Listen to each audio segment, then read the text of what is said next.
Hello everyone. आज का हमारा टॉपिक है लीवर डिजीजेस। इसमें हम सभी तरीके की जो लीवर डिजीज हैं, ऑलमोस्ट एक्चुअली लीवर डिजीजेस को डिस्कस करेंगे अंडर दीज कैटेगरीज। तो सबसे पहले हमारी आती है इनहेरिटेड हाइपर बिलीरुबिनीमिया। कोई पेशेंट आपके पास आया है और उसका बाय बर्थ जो बिलीरुबिन लेवल है ब्लड में वो ज़्यादा ही आता है, तो आप क्या सस्पेक्ट कर सकते हैं? ये 4 कंडीशन है: Gilbert syndrome, Crigler Najjar syndrome, Dubin Johnson syndrome and Rotter syndrome. These are the condition which causes inherited hyperbilirubinemia. Second है हमारी वायरल हेपेटाइटिस। तो ऐसे कौन कौन से वायरस हैं जो हेपेटाइटिस कॉज करते हैं? तो वो hepatitis virus A, B, C, D, E।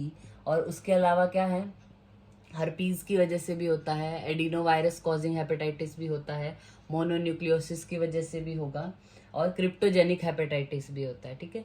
Next category है हमारी अल्कोहलिक लीवर डिजीज। ये टर्म हम दे देते हैं कि पेशेंट आपके पास आया, अल्कोहल की हिस्ट्री है और उसका लीवर इन्वॉल्वमेंट है, तो हम डायग्नोसिस क्या करते हैं? ALD मतलब अल्कोहलिक लीवर डिजीज। लेकिन उसमें भी कंडीशंस आती हैं। अल्कोहलिक लीवर डिजीज है तो या तो वो एक्यूट फैटी लीवर की कंडीशन लेके आया है, या सेकंड है एक्यूट अल्कोहलिक हेपेटाइटिस की कंडीशन लेके आया है, या फिर लेनियक सिरोसिस उसको बोलते हैं, मतलब अल्कोहल की वजह से एंड कंडीशन में सिरोसिस भी डेवलप होगा। फिर हमारी आती है इम्यून या फिर ऑटो इम्यून लीवर डिजीजेस। इसमें है हमारी प्राइमरी बिलियरी सिरोसिस, जो ऑटो इम्यून कारणों की वजह से होगा। नेक्स्ट है ऑटो इम्यून हेपेटाइटिस भी होता है, स्क्लेरोसिंग कोलेंजाइटिस भी होता है, और allograft rejection.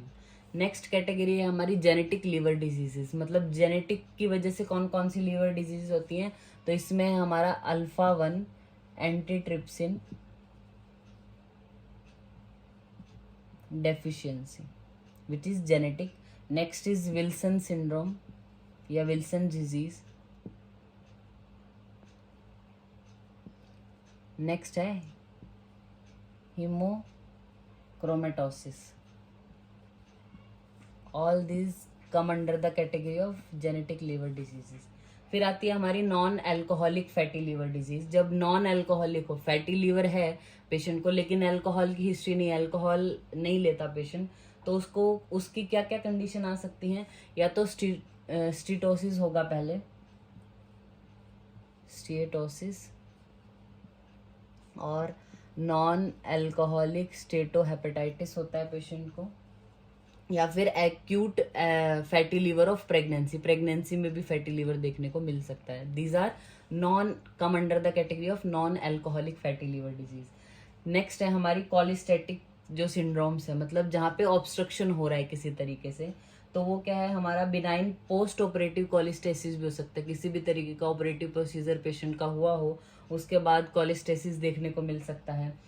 कॉलिस्टेसिस of pregnancy, pregnancy में भी कॉलिस्टेसिस यानी ऑब्स्ट्रक्शन देखने को मिल सकता है, कॉलेंजाइटिस की वजह से, कॉलिसिस्टाइटिस की वजह से, या फिर अगर एक्स्ट्रा हिपैटिक ऑब्स्ट्रक्शन हो, मतलब स्टोन की वजह से, स्ट्रिक्चर है, कार्सिनोमा हो गया है, उसकी वजह से भी जो है वो ऑब्स्ट्रक्शन हो सकता है। या फिर बिलियरी एट्रेसिया, जो पूरा बिलियरी सिस्टम है वही एट्रेटिक हो, मतलब बाय बर्थ ही वो क्या हो गया है, नैरो हो गया है, या फिर अच्छे से डेवलप ही नहीं हुआ है, तो भी ऑब्स्ट्रक्शन हो सकती है। तो वो किस कैटेगरी के अंदर आते हैं? कॉलिस्टेटिक, जो जिनमें ऑब्स्ट्रक्शन हो रही है। देन आता है ड्रग इंड्यूस्ड लीवर डिजीज, यानी किन किन ड्रग की वजह से लीवर डिजीज होती है। अब इसमें भी कैटेगरी है।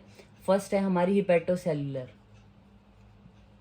मतलब ऐसी कौन सी ड्रग है जो लीवर को डैमेज करती है। हेपेटोसेलुलर कैटेगरी वाली कौन है? आइसोनियाजिड है, जैसे एसिटामिनोफिन है। कुछ डिजीज ऐसी हैं जो कॉलिस्टेटिक अपना इफेक्ट दिखाती है, मतलब ऑब्स्ट्रक्शन कॉज करती हैं। कॉलिस्टेटिक में जैसे हमारा आएगा मेथाइल टेस्टोस्टेरोन। देन आती है मिक्स पैटर्न वाली, मतलब जो जो लीवर सेल्स हैं उनको भी डैमेज करती है और ऑब्स्ट्रक्शन भी कर सकती है किसी भी तरीके से, तो उसमें सल्फोनामाइड्स है, फेनिटोइन है, ये हो सकता है। फिर है माइक्रो और मैक्रो स्टीयोटोसिस वाली, जिसमें मेथोट्रेक्सेट आता है। तो अगर पेशेंट आपके पास ऐसे लेके आता है कि लीवर फंक्शन टेस्ट अब पेशेंट करा के आया, वो सब रेज्ड आ रहे हैं, आपको पता लग रहा है हिपेटोसेलुलर इंजरी है, तो डायरेक्ट उसका कॉज क्या है एक बार उससे हिस्ट्री में पूछ लेना है कि कोई ड्रग ऐसी तो नहीं लेता पेशेंट, तो ड्रग इंड्यूस्ड लीवर डिजीज को भी आपको वहां पे रूल आउट कर लेना है। नेक्स्ट आता है हमारा वेस्कुलर इंजरीज। इसमें आता है हमारा veno occlusive diseases, Budd Chiari syndrome आता है, Budd Chiari's syndrome, ischaemic hepatitis भी हो सकता है, पैसिव कंजेशन हो, अगर पोर्टल वेन में थ्रोम्बस बन गया हो तो उसकी वजह से भी लिवर इन्वॉल्वमेंट देखने को मिलती है। Next is mass legion.